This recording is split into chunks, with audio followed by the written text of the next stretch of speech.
scrappy people, it's Traci Reed here today, coming at you with another travel album layout, and this is my second to last video for this series. I hope you've been enjoying it.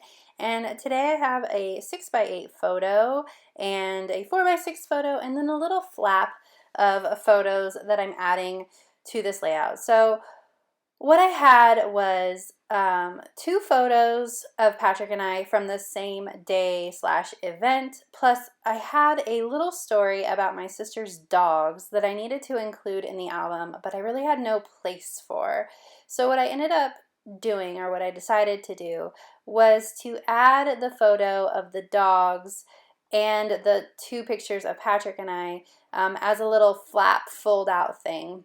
And the way that I do it is I do it so that the photos of Patrick and I that are with the same event are on the inside of the flap, and on the outside of the flap is the story of the dogs, because what ends up happening is you see the story of the dogs first, and it kind of is its own little story, whereas when you open the flap, you see the pictures of Patrick and I, and it goes along with the rest of it. So that's kind of how it's looking right here. You can see what I mean.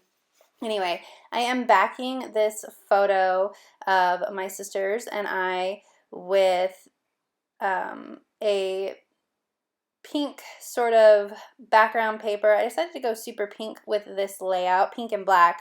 Because our shirts are black and there's a lot of black in the photos, and then the decal on the shirt is pink. And I actually had these shirts made. I designed them and had them made as a sort of welcome to the family gift for my new sister.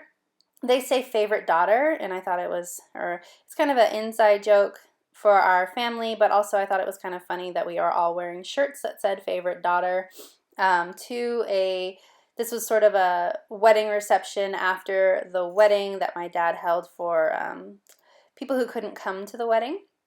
So we all wore these shirts at this reception, and it was just an amusing little story. So I have one blown up to a 6x8, and then I have the photo of us with my dad, and it's a 4x6 there, and I really struggled with fitting in the photo of my dad because I really didn't want to cut that chandelier off. My sister has this gorgeous chandelier in her backyard, and I really wanted it to be a part of the photos, so I struggled with getting, or with I guess decorating, adding something to that photo and not covering up the chandelier.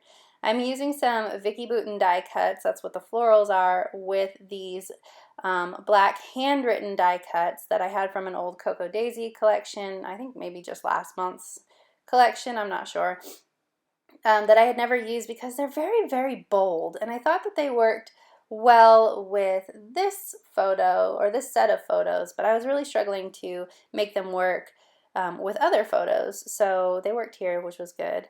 So I decided I'm going to make the flap paper rather than using a 3x8 pocket page, and so I'm going to sort of layer these photos to start with so that I know how wide of a flap I'm going to need. So I'm just kind of making it work. It's going to hang over the edge because I'm going to add some more some more paper to the back. I need to find another pink paper that will work. Just going to trim that down. Perfect. So I'm going to grab another pink paper that will coordinate with the rest. And it's funny because I mount this whole thing on this paper with the intention of covering up the other side, which has butterflies on it, but I end up really liking it. So I'm going to keep it. So I just glue this down, and then I'm just going to trim the whole thing as it is. I don't really care what size it ends up being because as long as it's smaller than the 6x8 page protector, it'll work perfectly. So I'm not even going to measure, I'm just kind of eyeballing where I want it to end. Perfect. So now I've got this side of the layout ready to go, and I need to put my photos down on the other side. You can see that butterfly really just matches. I'm going to use the matching pink over here just so that it brings together that 6x8 as well and covers up a little bit of the butterflies because they are very bold. And really, they don't make much sense with the photos that are going on top of them. These are pictures of Patrick and I at the end of the night in front of the chandelier, actually using the light of the chandelier to take pictures. Just some cute photos that I had that I didn't want to get lost in the shuffle. I was trimming down the excess white on the edges since I don't have a lot of room on this side of the page. So I'm just going to put this down a little off center so the whole thing looks a little bit just like a layered off center sort of composition.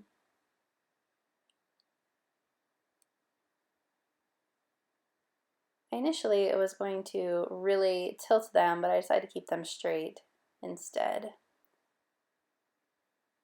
There we go.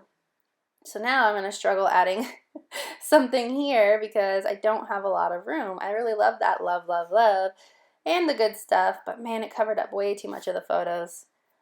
So I'm going to go with this little ticket thing that says Under the Moon and Stars, which seemed appropriate. I initially put it down, accidentally covering up the stars part. So I have to pick it up and move it, which of course rips it, but no big deal because it's just going right back down. There we go.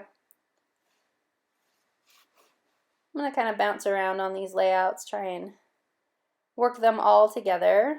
Going to add a little floral here to match the floral on the right hand side. And then of course, since I cut off a part, it's got to go over here because that's how I always do it. And I'm just going to use Scotch tape and tape this to the outside of the page protector just like I've been doing in this album. Of course, I lost my Scotch tape, or a child stole it, so I haven't done that yet. Gotta remember before it all falls apart. Trying to get a little bit more of that flower showing because it just kind of looked like a weird pink blotch without the petals. And I'm going to add in this little arrow, which kind of leaves some weird trapped white space, which I'll deal with later. So this is the front, and I'm going to add actually the story at the top here as soon as I decide I'm not using this one. It frames the top photo nicely. Then I'm going to turn it into a longer title. So it's going to say, I need a journaling label, so I'm going to go through my big box of labels, find some pink ones. I'm going to use that banner as part of the title. I don't know why I pull out some more. I felt like maybe that one was too big probably, but I end up using it anyway.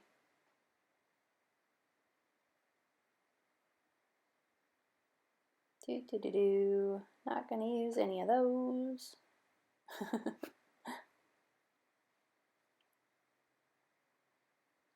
So I'm going to put this just so it's barely overlapping the photo because I don't want to cover up Patrick's head. And then I'm going to use this banner at the bottom. And I end up grabbing some white puffy sticker alphas, and I'm trying to figure out what synonym I can use for winning. And I use victory.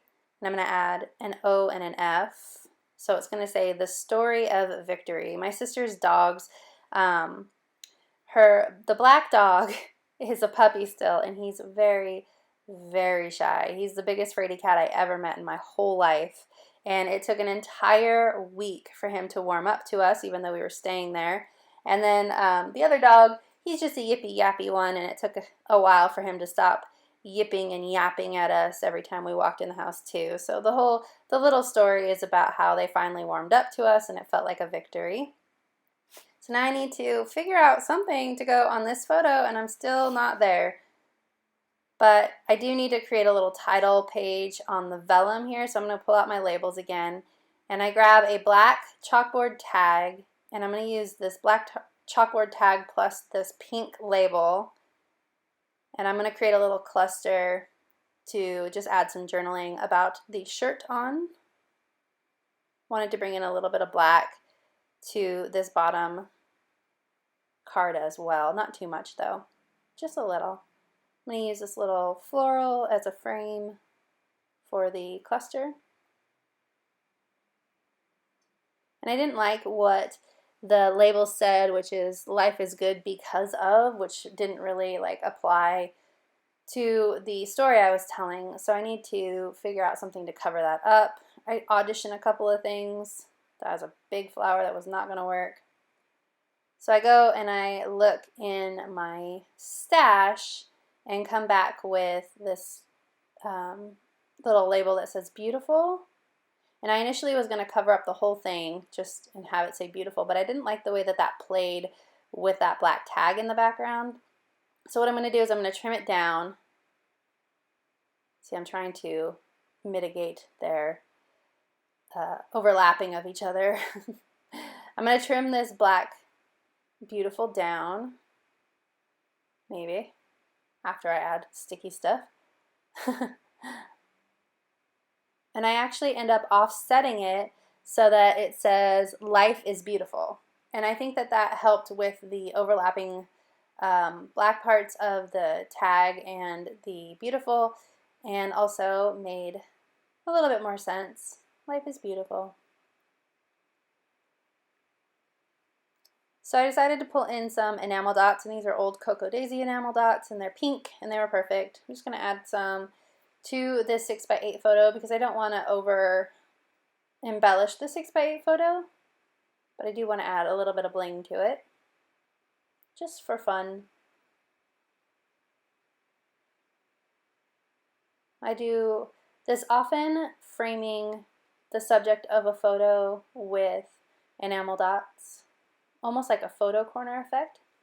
You can see me still trying to figure out where or how to embellish this photo, and I end up having to go into my stash, and I just got out the Simple Stories Beautiful collection, bits and pieces and chipboard that I had, and I decided, because I wanted some hearts, that's what I decided, is that I needed some hearts, and I knew that these had black and white and pink, so I'm going to grab out some black and white pink hearts from here, and I'm just going to layer those in that bottom corner and then in a couple other places on the spread so it's all tied together.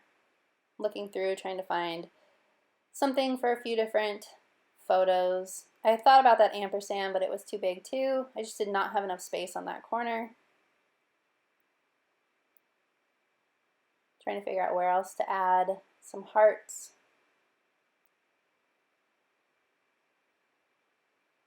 I decided to go with the black and white and the pink here, just so that there was some pink on this photo as well. Of course, I cannot get that backing off. There we go. Now I have a few more that I want to add, so I'm going to put them on a couple of different places. Thought this needed one here. And then of course I need one up at the top too for balance.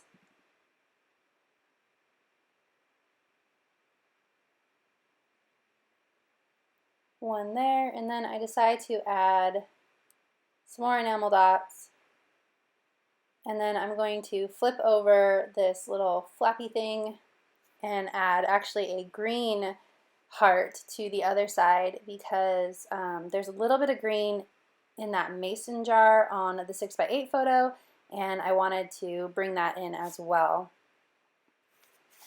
Plus this needed a little bit of embellishment. But that is it for this video. If you enjoyed this process, I'd love it if you give it a thumbs up. If you're new here, go ahead and subscribe. I would love to have you. And if you don't already, you can follow me over on Instagram. I'm at Traci M. Reed, and I'd love to have you. All right, thank you.